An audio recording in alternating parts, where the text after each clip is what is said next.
on the international level, and they represent a precious resource instrumental in the stability and development of Southeast European countries on their successful path to reform. So thank you very much. She's not present, but by the way, we are live streaming our event here. So, I would like to invite our first speaker on the spot is representative of Albania, Mrs. Ardiana Yaku. She is Honorable Ardiana Yaku, is currently Member of Parliament.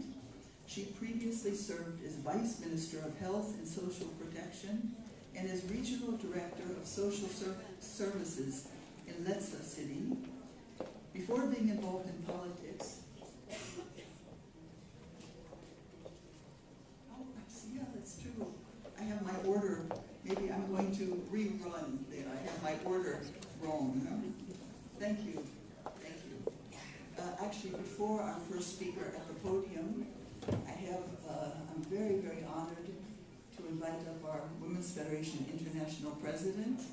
How could I forget that? I'm sorry. Who will give a few introductory remarks.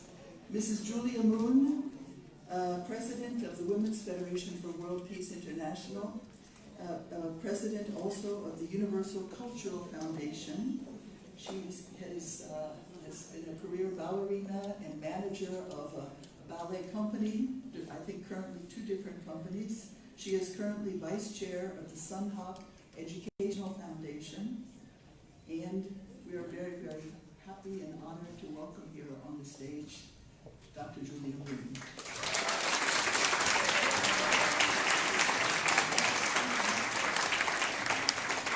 Thank you, Caroline, for that wonderful introduction. And, good morning, everyone, distinguished guests, ladies and gentlemen, members of the panel. It is truly wonderful to be here with you. This morning I was in the earlier session, the Interfaith Cooperation, and it was truly inspiring to hear all the stories and all the work that is being done in many areas for interfaith cooperation. It is a great honor for me to have the opportunity to share a few words with you at this special gathering.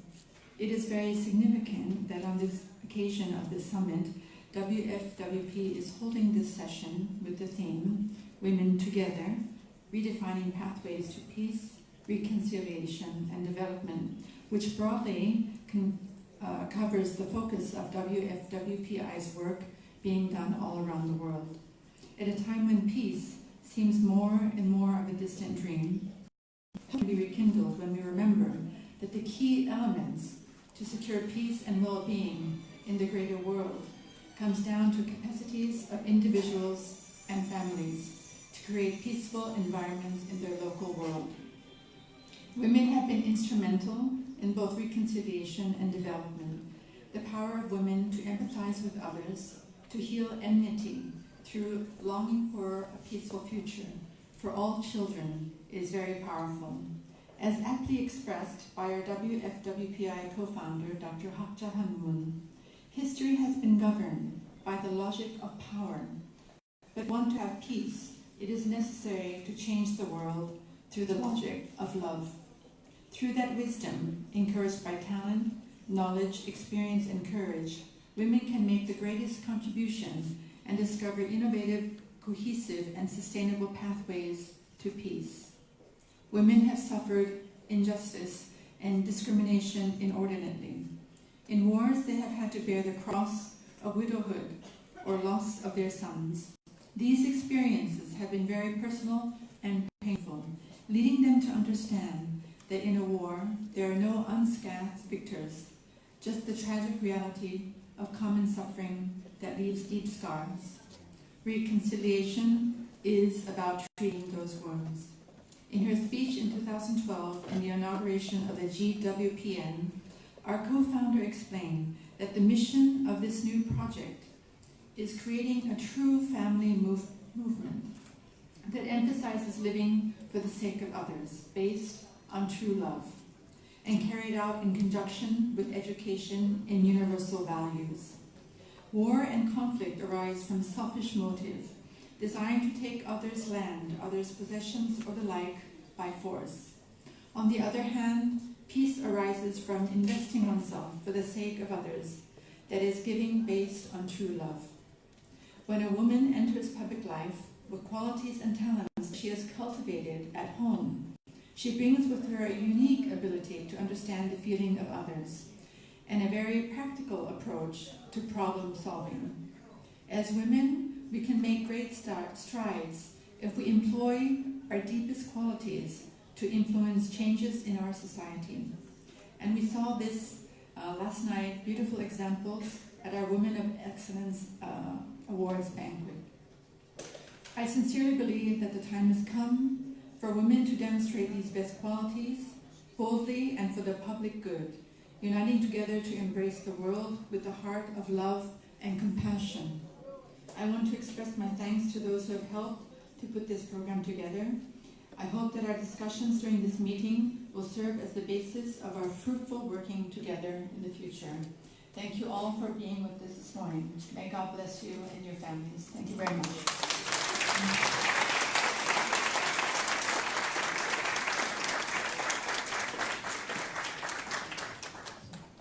Thank you very much for setting the tone for our event, and again, my apologies. Our next speaker is Honorable Mrs. Ardiana Yaku, Member of Parliament of Albania, previously served as Vice Minister of Health and Social Protection and Regional Director of Social Services in Letsu City. Before being involved in politics, she held various leadership positions in civil society and has qualifications in management and finance. I'd like to invite you to the stage, Honorable Yaku.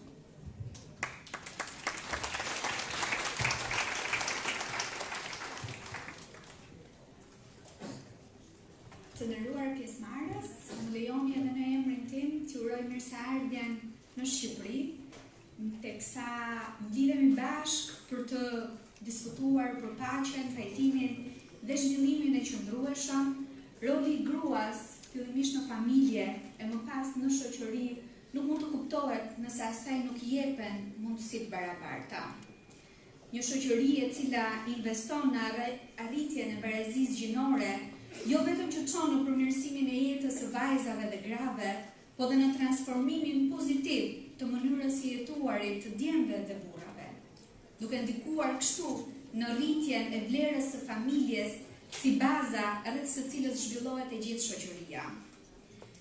Në fakt, Shqipëria ka disa tregues pozitiv teksa flasim për përfaqësimin e grave dhe vajzave në sfera të ndryshme. Kështu Shqipëria renditet e pesta në nivel global sa i takon numrit të pozicioneve në kabinetin qeveritar që mbahen nga gratë dhe vajzat, konkretisht 8 nga 14. Rreth 60% e pozicioneve drejtuese në administratën e lartë shtetërore mbahet nga gratë dhe vajzat. Me gjithë këta tregues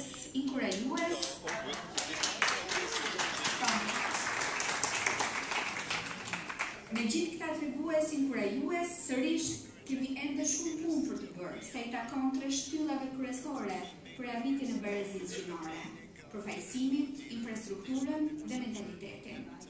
Si antare e Parlamentit të Shqipërisë, detyra jonë kryesore është në harkimin, shërtimin, aprovimin e ligjeve dhe kontrollit parlamentar po ashtu, apo rezolutave të ndryshme që ratifikojmë dhe miratojmë. Në fakt, Shqipëria ka bërë përmirësime sa i takon pasurimit të legjislacionit, me ligje, konventa, miratim rezolutash, të gjitha këto për të krijuar një drejtësi sociale e të gjitha këto për të siguruar mbrojtjen e të drejtave të individit. Më lejoni të ndaj me ju disa prej ligjeve dhe rezolutave që shërbejnë për të krijuar një ambient me mundësi të barabarta për gratë dhe vajzat. Ligji për barazinë gjinore në shoqëri rregullon çështjet themelore të barazisë gjinore në jetën politike e më gjerë. Ligji për mbrojtjen nga diskriminimi ka një kapitull të plot të dedikuar diskriminimit në bazë gjinore. Ligji për nxitjen e punësimit specifikon programe të dedikuara për të nxitur punësimin për gratë dhe vajzat. Ligji për ndërmarrjet sociale është një ligj i cili lehtëson pjesëmarrjen e grave dhe vajzave në tregun e punës.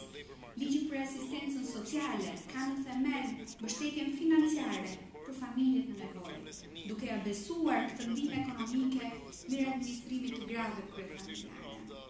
Shqipëria e ka ndryshuar kodin zgjedhor duke rritur kuota gjinore në listat e kandidatëve për këshillat bashkiake në 50% të përfaqësisë për gratë dhe vajzat. Ndërkohë që ligji për notarinë dhe ai për kadastrin theksojnë të drejtat e pronësisë së grave. Ligji për masat ndaj dhunës në familje ka forcuar masat mbrojtëse për një përgjigje më efektive ndaj dhunës në familje e gjithashtu për të siguruar mbrojtjen e viktimave apo të mbijeturave të dhunës. Po ashtu, më lejoni të ndaj me ju rezolutën e miratuar nga Parlamenti i Shqipërisë për ndëshkimin e dhunës ndaj grave dhe vajzave dhe rritjen e efektshmërisë së mekanizmave ligjor për parandalimin e saj, apo dhe rezolutën për promovimin, zbatimin dhe monitorimin e Agjendës 2030 dhe objektivave të zhvillimit të qëndrueshëm. Janë vetëm disa nga punët që Parlamenti i Shqipërisë bën në fakt. Si grua aktiviste, si përfaqësuese e zgjedhur e një komuniteti, e di fort mirë që ligjet janë themeli i një shteti të fortë. Por në fund të ditës di gjithashtu edhe kanë lehtësisht të prekshme shërbimet për cilat kanë nevojë qytetarët, e se si këto ligje ne i kthejnë në të zbatueshme. Fuqizimi ekonomik i vajzave dhe i grave ngelet një prej fushave prioritare të kësaj qeverie. Aktualisht në Shqipëri 61.9% është pjesëmarrja e grave dhe vajzave në forcat e punës. Fakt që reflekton fakt përpjekjet e vazhdueshme për të nxitur punësimin për gratë dhe vajzat. Ndërkohë që 26% e sipërmarrjeve në Shqipëri drejtohen nga gratë dhe vajzat. Kjo vjen edhe është i tregues jo vetëm për të rritur mirëqenien financiare të familjeve të tyre, po në fakt ndikon drejt për drejt në mirëqenien e shoqërisë sonë. Shifra pozitive, por që gjithashtu ka nevojë për rritje dhe punë të mëndshme. Për këtë arsye, qeveria shqiptare ka në zbatim planin kombëtar të veprimit për mbështetjen e gruas sipërmarrëse. Në aspektin shëndetësor, përmirësimi i shëndetit të gruas në fakt shihet të jetë kosto efektiv. Kështu, programet rehabilituese në sistemin shëndetësor parësor dhe atë spitalor, me fokus tek maternitetet dhe pediatri, programet kombëtare të luftës ndaj kancerit të gjirit apo kancerit të qafës së mitrës, si dhe investimet në kurimin, rehabilitimin e të plekurve, kanë në fokus sigurimin e aksesit dhe rritjen e cilësisë së shërbimeve shëndetësore për gratë dhe vajzat. Sistemi i mbrojtjes shoqërore në Shqipëri në fakt i dedikohet jo vetëm individit, por dhe familjes, si themeli që shërben për të sjellë zhvillim të qëndrueshëm në një shoqëri. Kështu, tërheqja e ndihmës ekonomike, tashmë e sankcionuar me ligj për rreth 62.000 familje në Shqipëri bëhet nga gratë kryefamiljare. E vërtetuar kjo si mënyra më efikase për mirë administrimin e kësaj mbështetje financiare. Ngritja dhe forcimi i mekanizmave të koordinimit dhe referimit të dhunës në bazë gjinore, si shtylla baze një sistemi që do të adresojë në mënyrë të menjëhershme dhe të duhur çdo rast dhune, po ndodh në nivelin lokal, në mënyrë që reagimi të jetë sa më afër qytetarit. E me të gjitha këto programe politika, si në nivel qendror ashtu dhe në nivel lokal, për krijimin e hapësirave të barabarta për përfaqësimin, për krijimin e infrastrukturës që lejon akses dhe mundësi të barabartë si për burra dhe për gratë, ende hasin sfida veçanërisht e takon mentalitetit. Besoj se sfidë të përbashkët në kohën aktuale dhe për të gjitha vendet është sulmi që i bëhet figurës së gruas në komunikimet mediatike.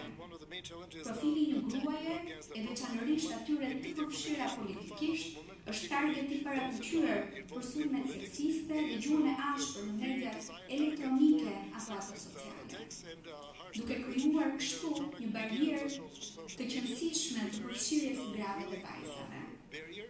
Vetëm duke qenë të vetëdijshëm për këtë sfidë dhe duke krijuar sisteme mbrojtëse, ne do ta mundim edhe së bashku do ta realizojmë edhe këtë barierë. E në përfundim të kësaj fjale, do doja të ndaja bashkë me ju një shprehje të shqiptares madhe, humanistes Nën Tereza, çfarë mund të bësh për të promovuar paqen në botë, shkon në shtëpi dhe duaj familjen tënde. Faleminderit.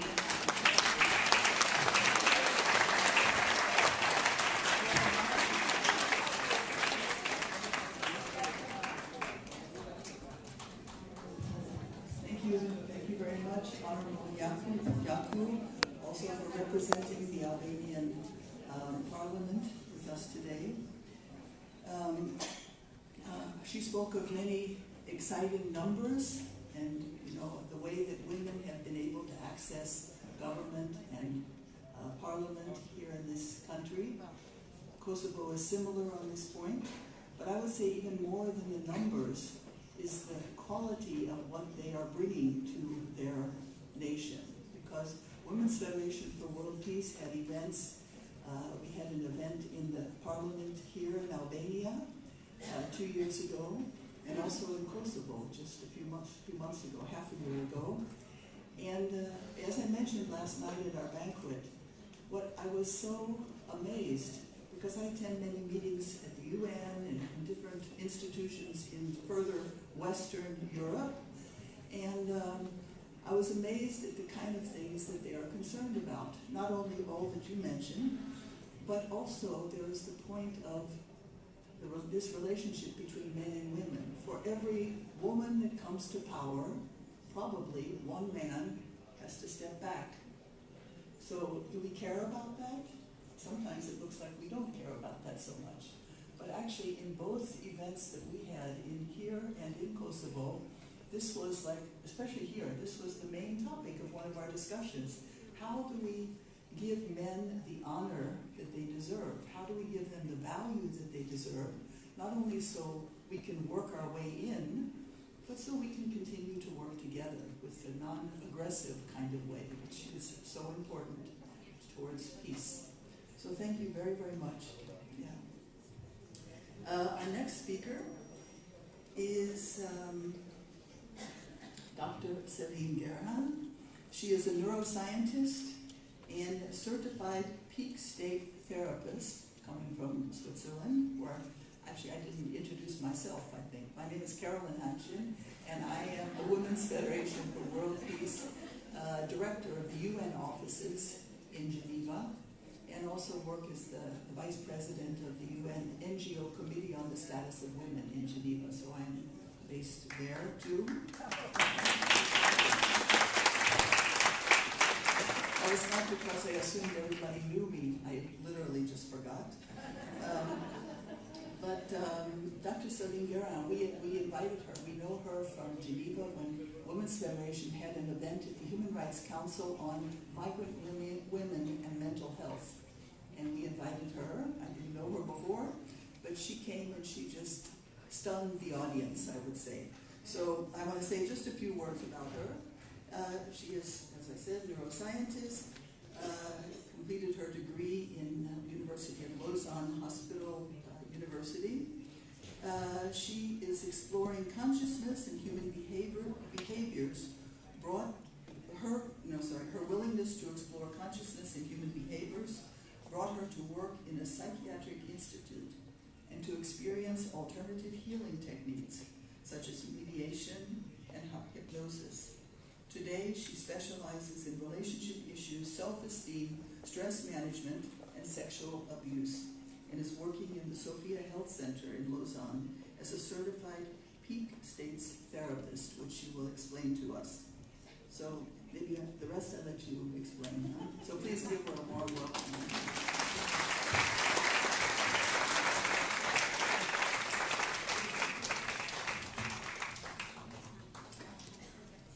morning, ladies and gentlemen.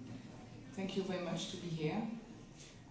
It's a great honor for me to have been invited to speak about my passion, that is biology and consciousness. And I would like to thank Caroline and Jean and Women Federation for World Peace.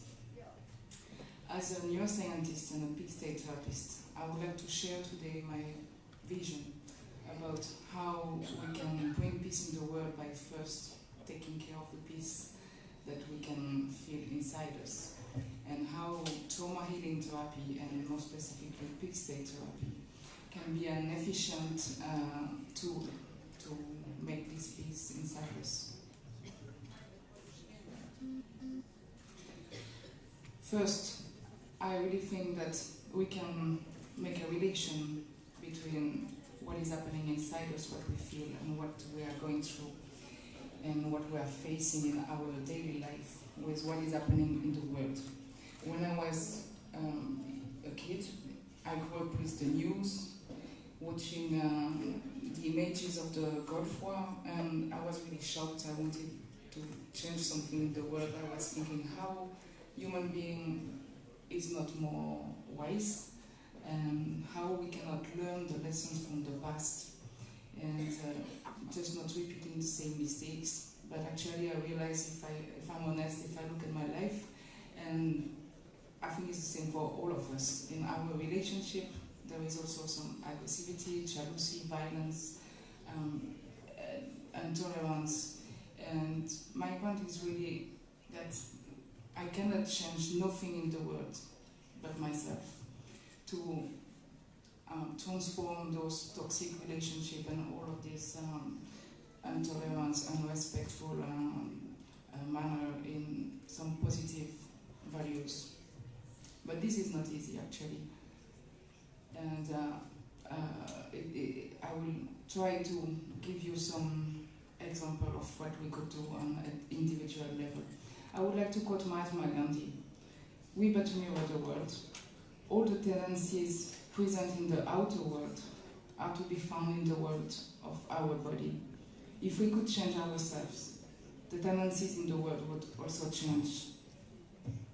And how can I expect to see peace in the world if I'm not in peace with my partner, with my brother?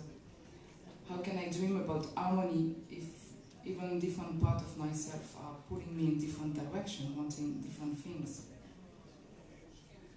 So how can we realize this peace within ourselves?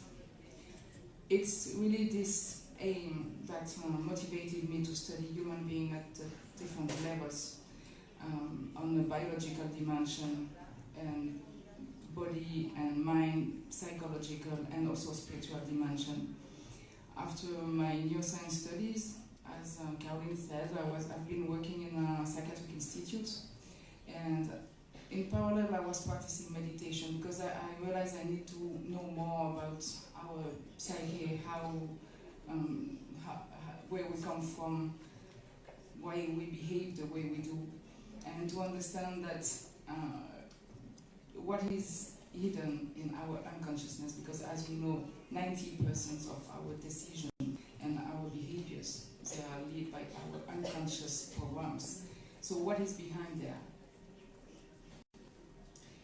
And when I was working with the psychiatric patients, it was a beautiful human adventure, and I realized how much the past trauma, child abuse, violence, or misloving or toxic relationship could lead to psychiatric disorders.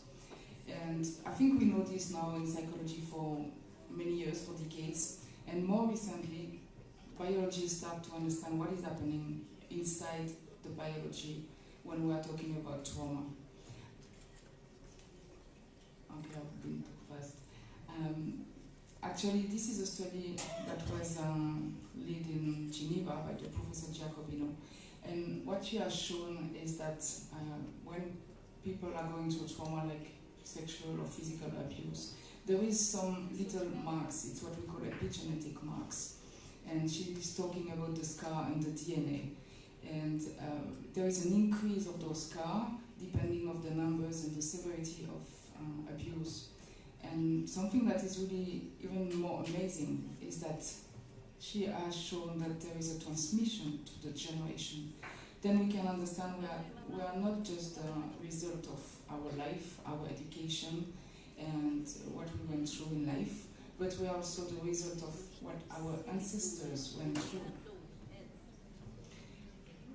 And we can understand there is really a link between our biology, our cells, our epigenetic marks. I insist epigenetic is different than genetic because sometimes there is a confusion. Your genetic doesn't change. 50% is coming from your mom, 50% is coming from your father. And epigenetic is what will make the difference, for example, even between your cells. They all have the same genetic code, but the epigenetic markers will make the difference in the expression of certain genes and turn them on or off. And it's the same about behaviors. This is what we start to understand. If we try to change our behavior, it will probably have an effect on epigenetic pattern. And there is a link between our biology, our emotions, and our behaviors. So of course we can try to work on our emotions, we can try to change our behaviors, and the question is how this will make some change in our biology. It's quite well studied that stress, toxin, pollution, what we eat will have an effect on the biology. Now we just discovered trauma also have an effect on the biology. And the important point for me is to say that emotions are not just in the mind. It's not imagination. It's really something that has a reality in our biology. And the important question is, can we change, can we reverse these marks due to trauma, for example? What is our willpower? Do we have free will to change, or are we determined for some history? Actually, after all this inner exploration, as I said, I did a lot of meditation. I learned a lot about myself and about human nature. And there was still some gap in my understanding. And when I discovered the work of this institute for the study of peak states, it was just amazing for me. It was a revelation because they are really making the link between biology, trauma, and emotions, and what we feel inside our body. Actually, they developed a psychological model of understanding trauma and emotions. It's a bit like in physics. I mean, they build a model by hypothesis, and they are doing some experience, and after with the results, they can refine the model and see what is true and what can be ameliorated. And for the last 30 years, they were really working and developing this model, and now it's quite robust, and it made them able to develop some techniques, some trauma healing techniques. So to work on biographical trauma, transgenerational trauma, the one I was talking before, they call it the wholehearted healing, and many other trauma that I don't have the time to explain. And I think the most important thing, the first step that should be done by each of us actually, is to learn how to love ourselves. And it's not that easy, it's a concept, but when we need to find practical approaches to be able to develop this self-loving, because I think it's the first point, the essential point to be able to have healthy relationship and to love others in a healthy way. So loving ourselves, developing our self-esteem, this is the first point. But I want to talk about two peak states that they have developed, because peak states actually, what does it mean? Peak states of consciousness, it's highly functional state of consciousness, like joy, happiness, love, inner peace. And I would like to talk about two of those processes, because what they realize is that we can experience this kind of loving state or joy maybe after these 2 days of conferences and beautiful ideas and projects about peace. We feel a bit this way, like joyful and enthusiastic, and this is some, it could be brief, but actually what this institute has found is that this kind of state of consciousness can be permanent. So they are developing some techniques. Actually, it's quite scientific, and reproducible protocols, that is the new thing in therapy, to be able to bring this state, to make them permanent, and to work with as much people as possible. So the first one is called the silent mind technique. And as the name says, it's silencing your mind. What does it mean? Instead of having a mind chatter all the time that is time and energy consuming, it's like if your ideas are much more focused, more clear, and you can take actions quite more efficiently. But the interesting thing with the silent mind technique is that there is also an effect on relationship. It's like if in your relationship there will have less triggering of emotions. You don't take the thing personally almost no more. And what they figure out also, there is an effect on the cultural feeling. Like, for example, other culture doesn't feel that different than before. So it's quite amazing. And second, because we are talking about peace, I could not speak about inner peace process. So again, what they did to test this process, they work on hundreds of people, even thousands of people. And the people, they would measure, they would rate the cells from 0 to 10 when they think about 4 to 5 past events in life where they feel some emotions. They write the emotions in this memory. And after the process means within a few hours of inner work, of trauma healing, means love and acceptance of the origin of the trauma. They measured a decrease for 70% of the person. It means the emotions are much less triggered and activated when they think again about the memory.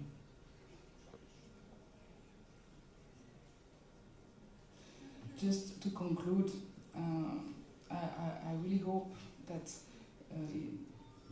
we are all thinking that this inner process and inner healing is essential to bring peace. And I wish to see those techniques spread and more people can attain these kind of peak states of consciousness, living with more joy, more love.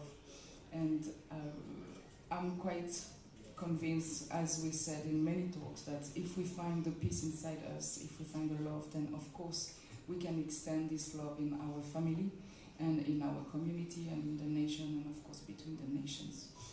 It's all related. And women have a central role in this. First, because very often they are more easily aware of their emotions and they communicate more easily about their emotions. So usually they are the first one ready to do this kind of inner healing. But the good news is men are showing up more and more in consultation because with these techniques, they don't need to speak. They just need to feel what is happening inside the body, and we work with this to find the original trauma and to heal it. And so this is true for each of us. To find this peace within ourselves is important for all of you and for me. But it's even more true when we are talking about influential people, the people who are taking the decision at the highest level. Thank you very much for your attention.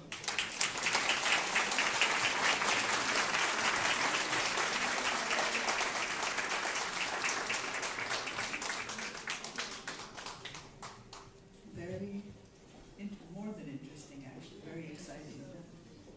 Thank you very much, Dr. Celine Duran. Our next speaker will be Mrs. Bettina Kircher, who has also been met through the Women's Federation Network in Europe, I believe first in the UK, is that right, Mindy? Yeah, and then she was also working with us in Germany. Both of the presidents of those chapters are here. Thank you. We're quite a tight network, I would say, the Women's Federation. So we're trying to expand as broadly as we can.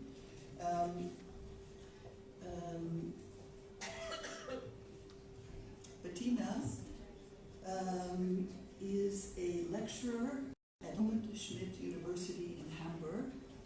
She also serves as a facilitator and trainer for the German staff and command colleges, the armed forces, and police. Geneva Center for Security Sector Governance, a very important institution in Geneva, I know. International Security Sector Advisory Team, German Corporation for International Cooperation. So we had a hard time trying to choose which of these many, many titles and expertise that she had would be the most attractive for our audience. So she has more than 8 years of working experience in conflict and war zones. So, and with the International Committee of the Red Cross, please give her a warm welcome, Bettina Goldstein.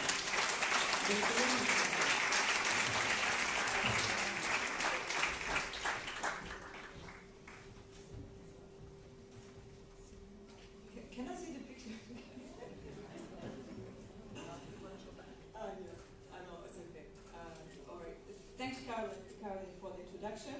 And I'm very happy to be here. Good morning, ladies and gentlemen. Last year I met Caroline and others from UK, the president here in Tirana, so it's my second time. This time I'm happy to contribute actively and share a little bit of my experience in the field. So I'm a field person, in fact. I'm very used to be out in conflict zones, be it post-conflict context or war zones. And since 4 or 5 years, I'm back in Germany. I work as an independent conflict consultant and mediator. So that is my main occupation, and I'm a big proponent of non-violent conflict resolution, meaning using mediation as a non-violent means to contribute to lasting peace. So why do we, what exactly is mediation? We know it from, maybe from the news on the diplomatic levels, that conflicts, like for example in Colombia, peace agreements have been achieved. But what happens if we are in a full-blown conflict? I mean, when I talked to my friend and she said, I'm going to talk about reconciliation, I said, why are you going to talk about conflict when you talk about a reconciliation? So it's like, yes, so, but we need to face the facts, and the fact is that 1.5 billion people nowadays live in conflict-ridden zones and in fragile states, and that 70% of the fragile states have seen conflict since 1989. This is when the Iron Curtain has dropped, and that had changed our reality. And that has not only changed the reality for police, for armies, it has changed above all the reality of the civil population. And that's why I put these pictures. And you can see, for example, Congolese women doing their fields. You can see Ivorian security provider. You can see a guerrillera in the middle of the jungle. And there's part of the civil population. And that's why I say inclusive mediation. It needs to touch all layers of society.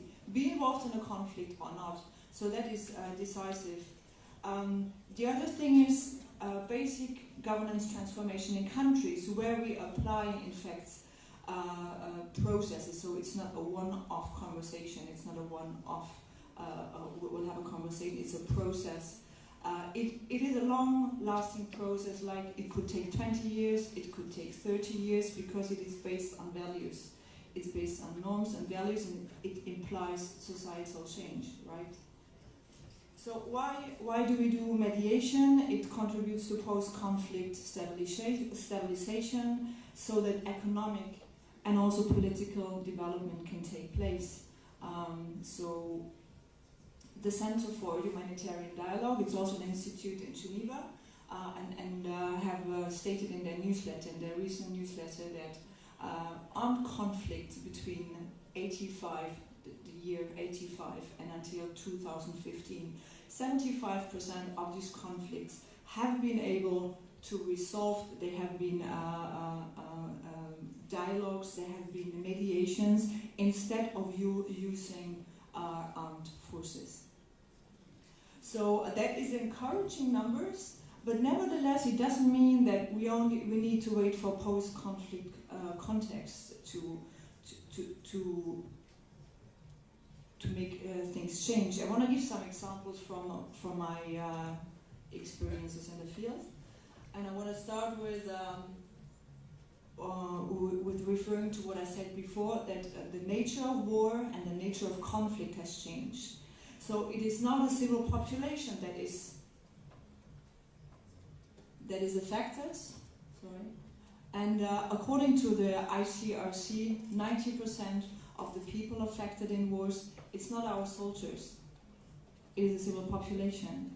And above all, and this is our force commander from North Kivu in Congo, and he wrote a book about as well about sexual violence, as saying that today it is more dangerous and you're more prone to violence being a woman than being a soldier. So that is the reality, but we are not only victims here. There is space for us to act.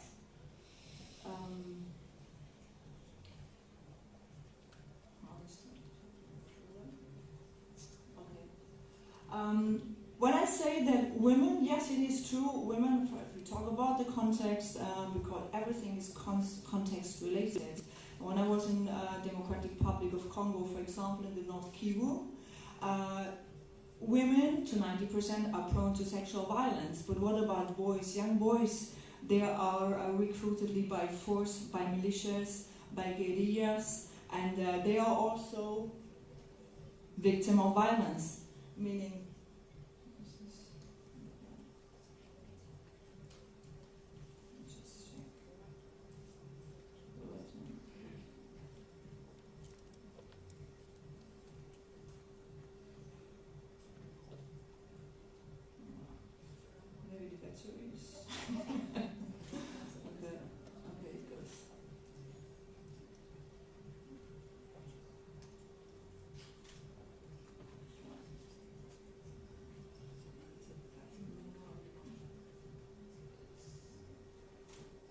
anyway, it is important to see that the majority,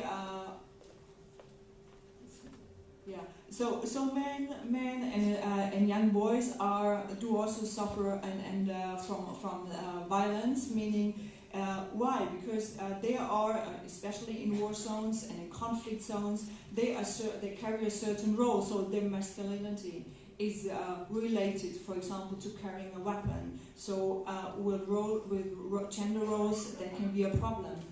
Second of then, male victims of sexual and gender-based violence, when I said when they're recruited by force, initiation rituals, for example, by the Mai Mai in North Kivu, it's even more a taboo and a stigma for boys and men than for women. So we just need to bear that in mind, because if we talk about reconciliation, if we talk about mediation, we need to include all these people, be it men, be it boys, be it girls, be it women.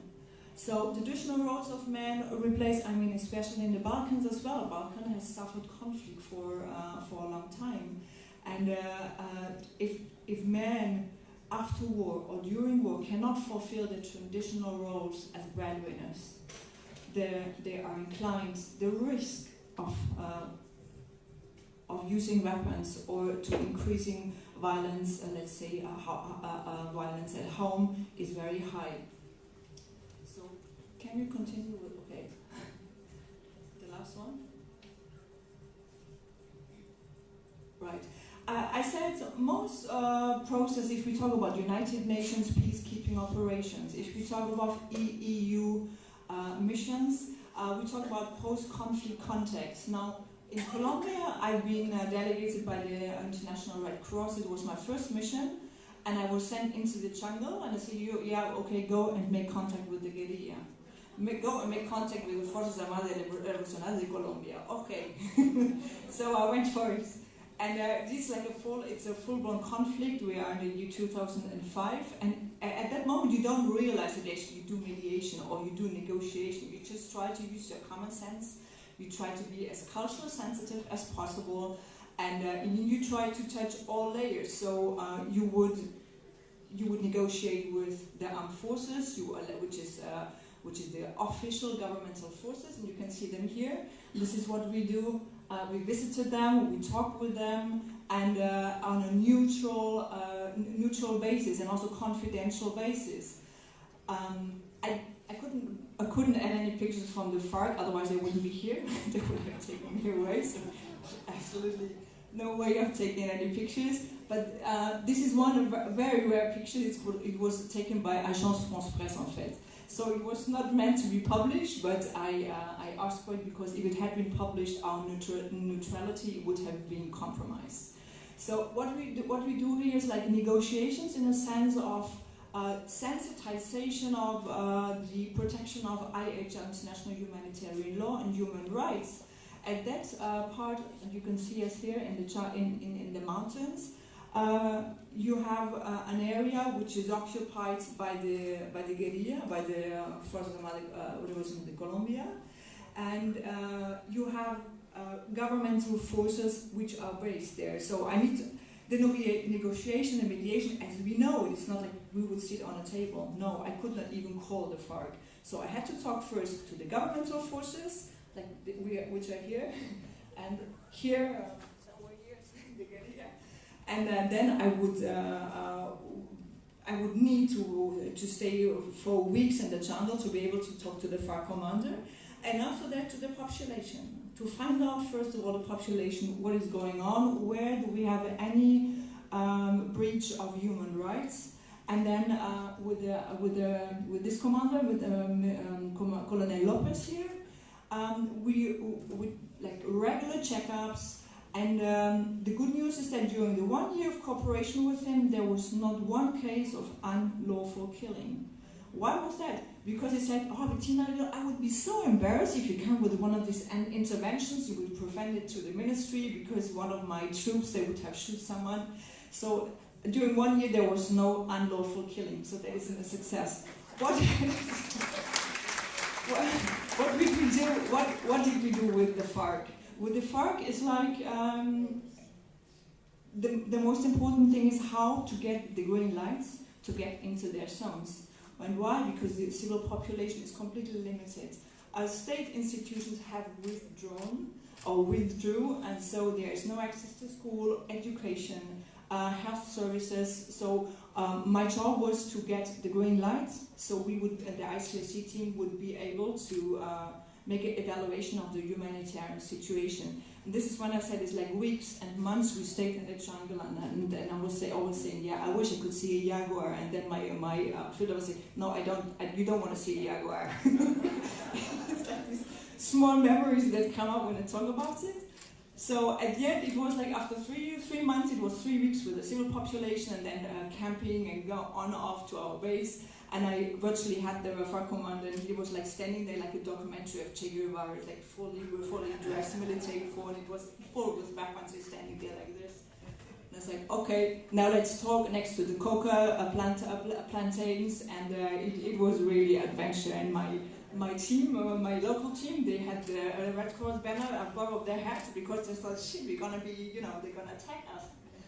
And then, why would they? I mean, why would they do some harm to us? Because we were agreed. We had the meeting, and in fact, it was the commander said, "Okay, you have done your job. The civil population has accepted you. They trust you. You can come and make the evaluation." So this is informal negotiation, mediation that you don't pass it somewhere. You cannot read it. It's personal experience that you carry forever. But it's just to show that it is possible. And why is it possible? Because be it a UN-sanctioned mass murder in the Northern Ivory Coast, be it a rebel commander, be it a guerrilla, be it the governmental army, be it the police, be it the paramilitaries, or any of the civil populations, they're all human beings.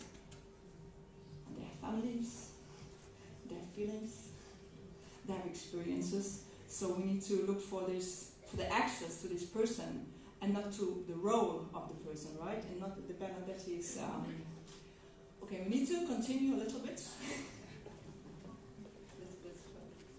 And you're gonna get stuck. And you're gonna get stuck with Colombia, but I try to. Okay, negotiation.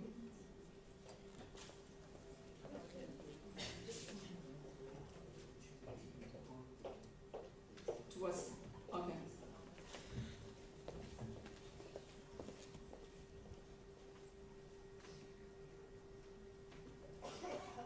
The next one is an example from my mission in Ivory Coast, where I spent a couple of years as well with the UN, United Nations peacekeeping operations.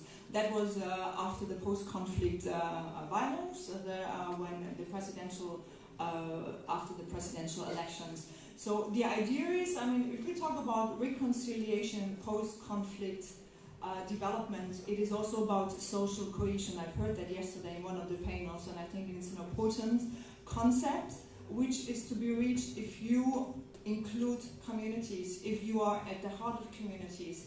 And what we did here is the different parts of the UN mission, be it the disarmament department, the security sector department, then the Blue Helmets, and we organized events in the middle of the communities, which were asked if they are, of course they were not imposed, but we would agree with them, if they are interested to make some cultural performance as well. And what we did was, this is community events like, for example, football games. This one you can see, it was at the end of the day, it was in the afternoon, the Blue Helmets from Senegal against the civil population.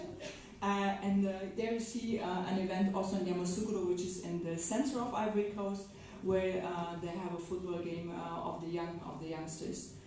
So it's like sports affiliated with peace and development.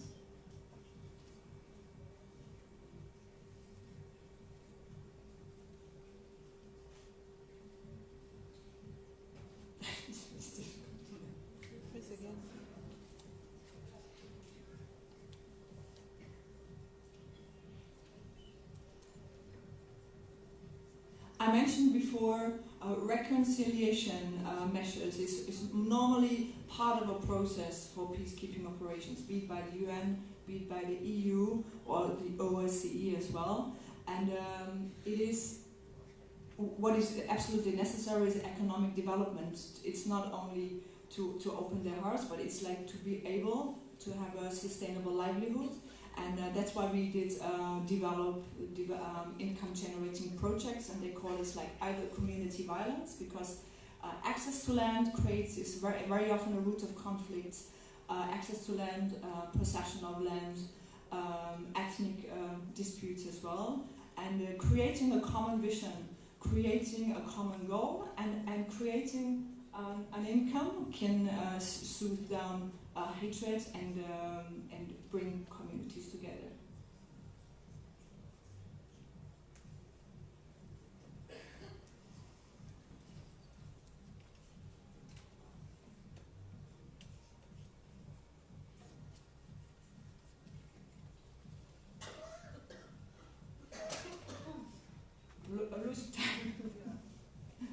Okay. I want to give an example. I try to be quick. How many minutes? 2, 1. Okay.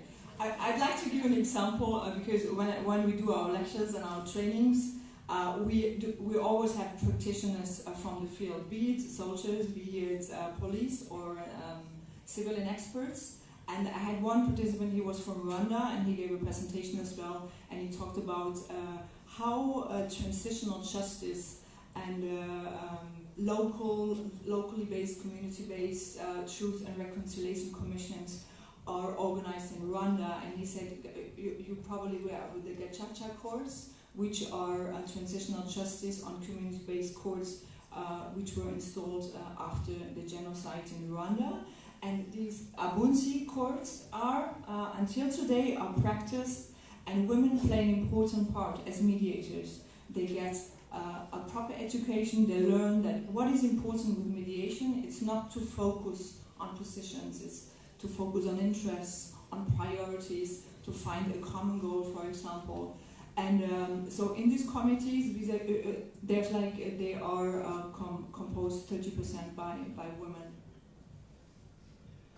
I would like to give other examples as well, because we have Betty Williams, which is a great peace activist from Northern Ireland, and who was shown an example of cultural tolerance and also religious tolerance.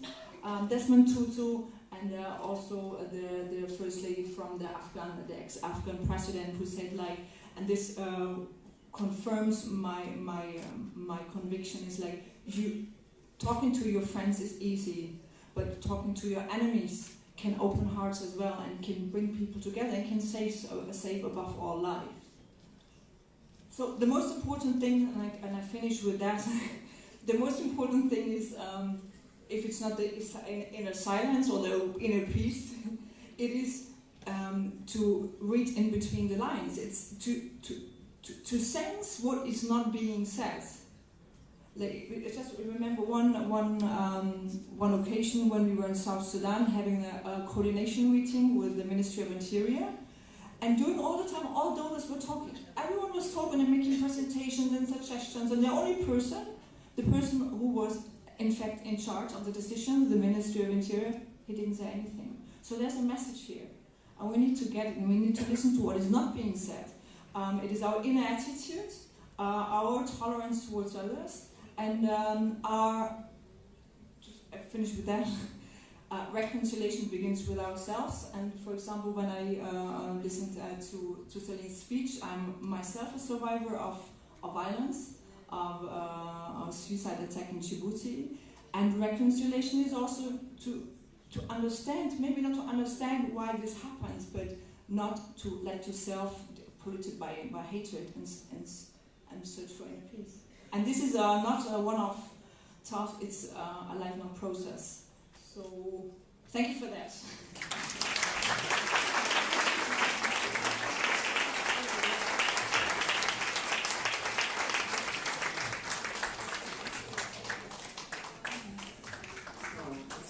It's a hard job being the facilitator in this session, because we can sense no one is up there promoting themselves. Everyone has such important, valuable things to say.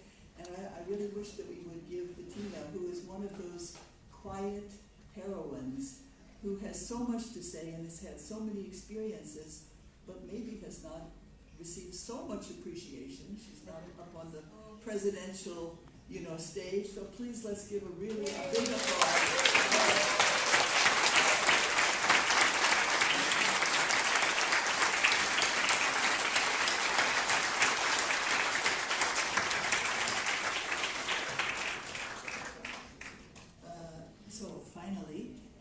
Told that if we're not finished at 11:50, there will be no world after. That's what everybody keeps coming up to tell me all the time, because this is the room for the closing session. So we might not have time for questions and answers, but we do have time for our final speaker, and that is Dr. Zilka Siljak, Director of the Transcultural Psychosocial Educational Foundation from Bosnia and Herzegovina. She is also met by Women's Federation in Vienna and has developed deep friendships with some of our Women's Federation working at the UN there. She has a PhD in gender studies, and her work includes addressing cutting-edge issues involving human rights, politics, religion, education, and peace building, with more than 15 years' experience in academic teaching and work in governmental and non-governmental sectors. She teaches cultural studies at the University of Zenica in Sarajevo, and has written several publications, very interesting: Gender and Leadership, Living Values, a Global Ethos for in Local Context, and Shining Humanity, not the most recent, the second last, Shining Humanity, Life Stories of Women Peace Builders in Bosnia and Herzegovina. So please, Dr. Silja.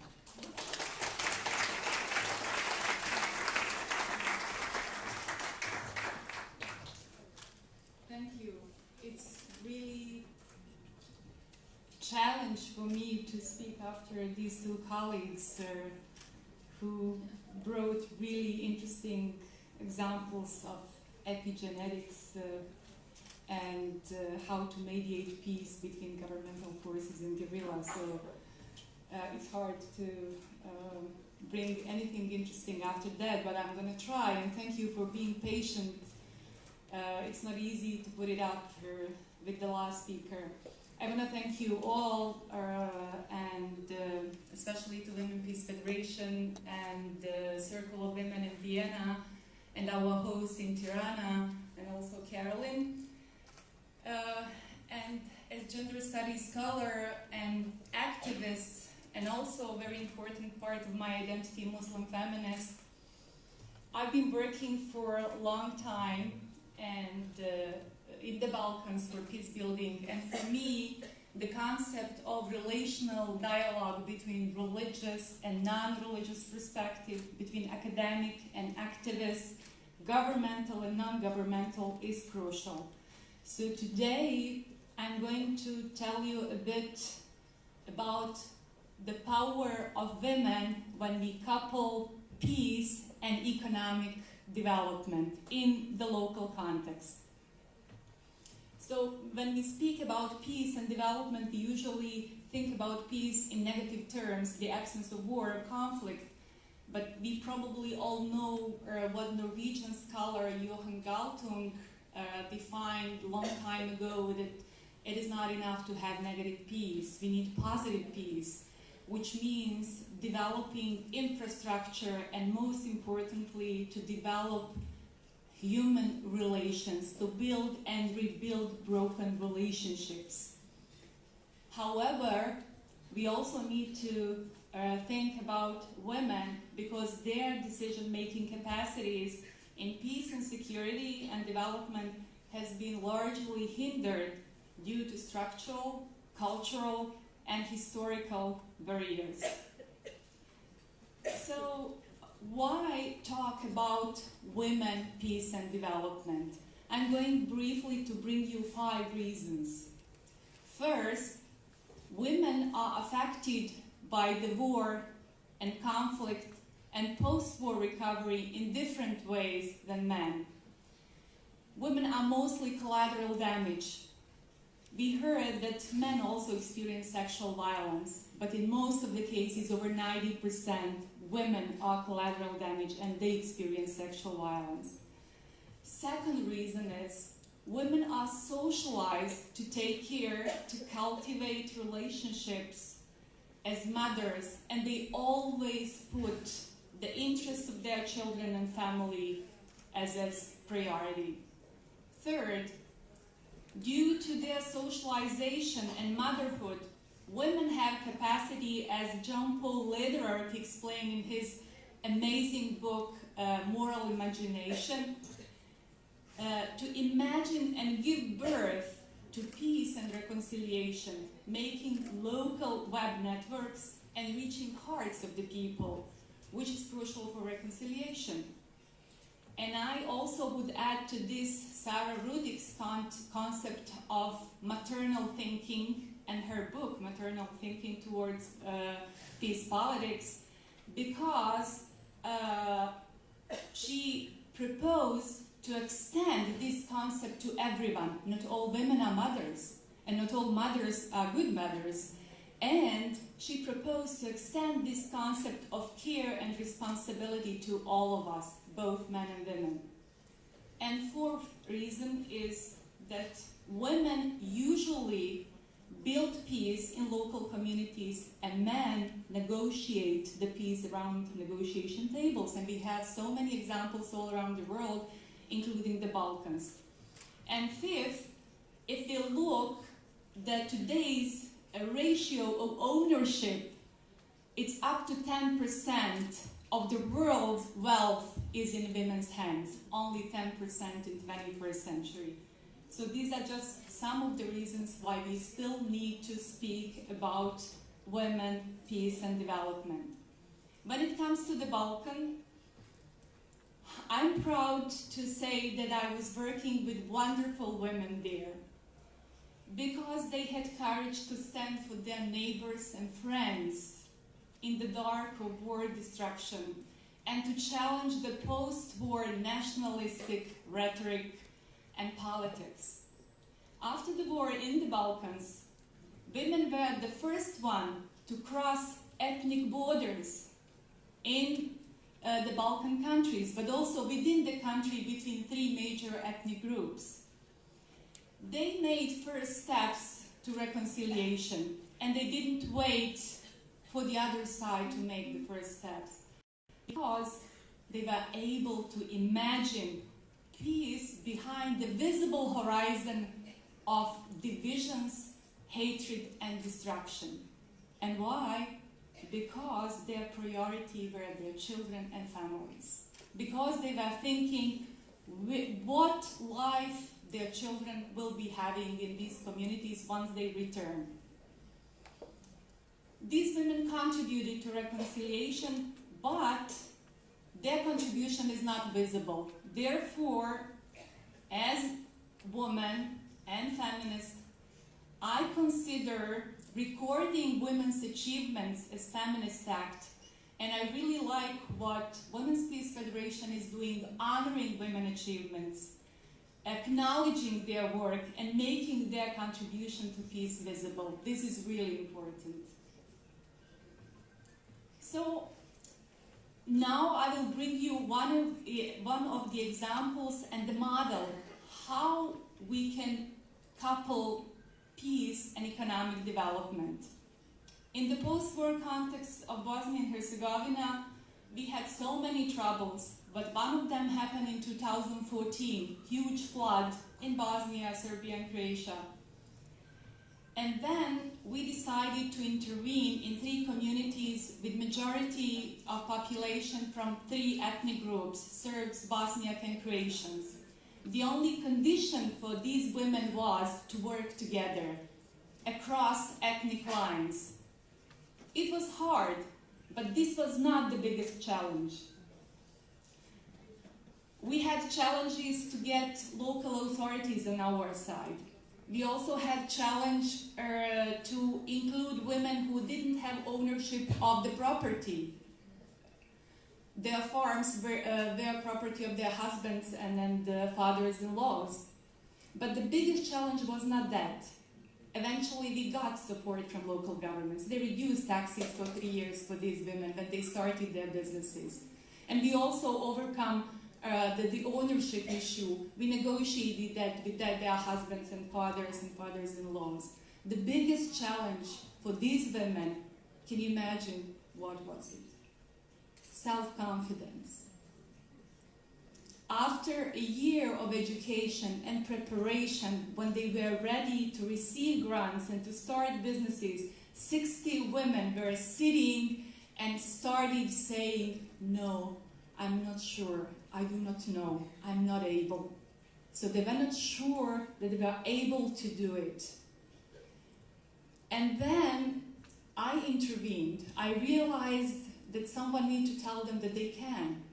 And I told them, you need to stop saying no. From tomorrow you have one task, to meditate with mantra and say every day, yes, I can. I'm able and I will do it.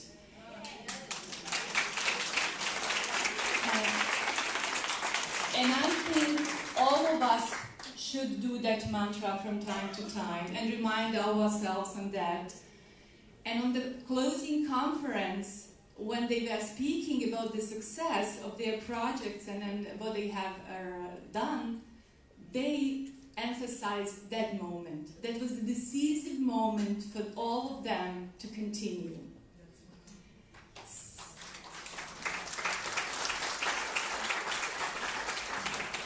So I would like to conclude, because I have 2 minutes, to conclude saying that through this example of empowerment of women and coupling peace and economic development, because 60 women developed not only their businesses in local communities, they developed peace projects together. And they managed to work and live together and leave that legacy to their children.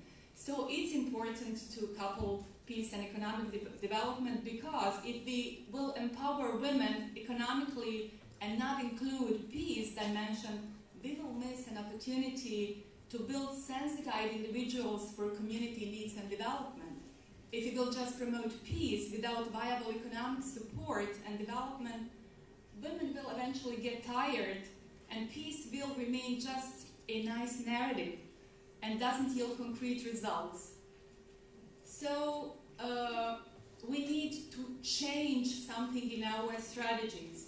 women need peace, but also peace need women. And I would like to refer what Mother Moon has said about male-dominated institutions. She said yesterday that as long as we have male-dominated institutions, we will not have genuine peace. We need to have balance. We have to have institutions measured for women and men equally, and to have them as partners and allies. And in conclusion, I would like to say that not only it is important to couple peace and development and to get local government support, it's also important to integrate peace and economic development in local strategies. And it is called gender mainstreaming, in order to build gender-inclusive local communities. Because only sensitize both women and men with ethics of care and responsibility can live maternal thinking and offer it to the world for a better future of all of us. Thank you so much.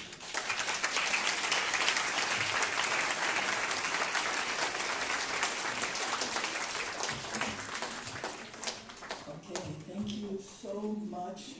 We could listen much longer to everyone. I can feel the earth is trembling between under my feet here. I have to conclude very quickly.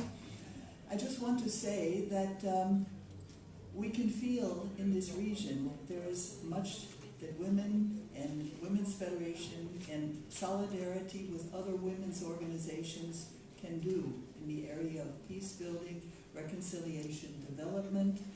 And we are offering our help, our partnership with any one of you who is working in any association or government or as lawmaker, that we would very much like to partner with you and to really help in this process. We feel very stimulated, and we can see some great shared concern and the value of really that kind of cooperation. And the final word is about men. We are all women here, but it's not because we didn't try hard to find a male speaker. I tried so hard, actually. That's what they say sometimes about the women and the men's lineup. But actually, one from the United Nations Office on Drugs and Crime got called away to mission, and so we had several, and finally none. But it's not because we don't value your opinion, and you would have been my first choice to say something now, except we have no time. So I'm so sorry for that. Anyway, thank you. And Leary, I'm so sorry. I promised someone to say a word, but really they're giving me some kind of bad look. Maybe you can already open the doors back there so they know we're finished. Yeah. So thank you so much, everyone, for coming. Thank you.